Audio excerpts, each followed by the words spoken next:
express the following fractions as decimals. Now I'm going to try to do this without doing any divisions. So 25 can readily be turned into 100 if I multiply it by 4. So therefore, multiply the top by 4. We're just producing an equivalent fraction. 17 times 4 is 68. So 68 hundredths is 0.68. Got 68 hundredths, and of course the 6 spills over and becomes in the 10th column. This one's not so obvious to start with, but 125 can be turned into 1000. You just multiply by 8. Now, that means we need to multiply the top by 8 as well.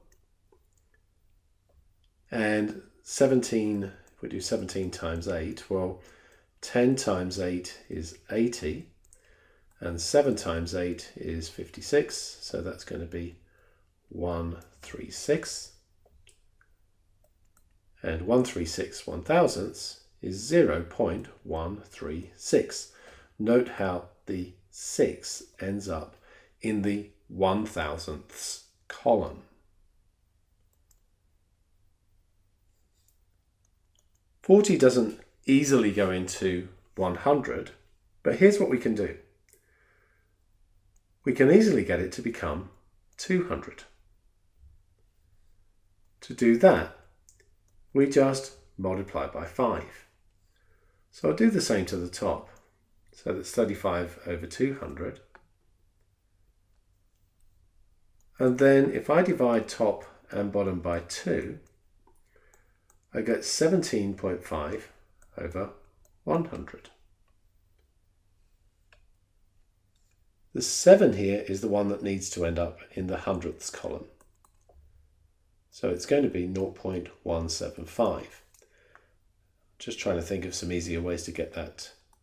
If you multiply the top by 10 here, and multiply the bottom by 10, you've got 175 over 1,000. And that might be easy to see is 0.175. I missed a 0 off the 1,000 there.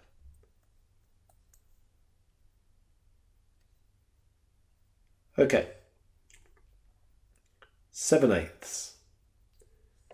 Well, we could do the same sort of thing here. If you multiply by 25, 25 times 8 is 200. Multiply this by 25 and you get 175. And then we can divide them both by 2. So we divide by 2, divide by 2. So the bottom is 100. And 175 divided by 2 is 87.5.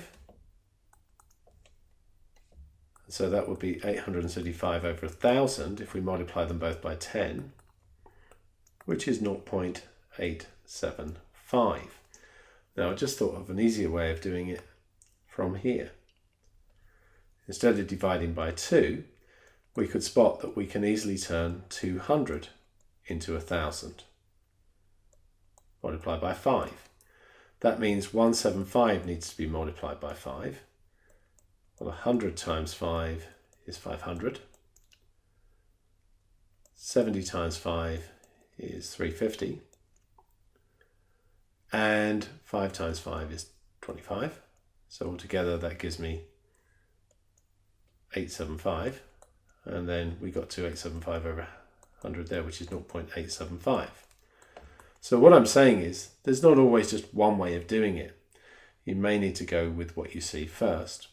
Of course, we could always do that one by dividing. So 8 doesn't go into 7. The remainder would be 7. 8s into 70, well, we know that 8 8s are 64, so it goes in 8 times, and that would give me a remainder of 6. 8 times 7 is 56, so it goes in 7 times with a remainder of 4, and 8s into 40 goes 5, so we get 0.875. So you can do it always by dividing as well.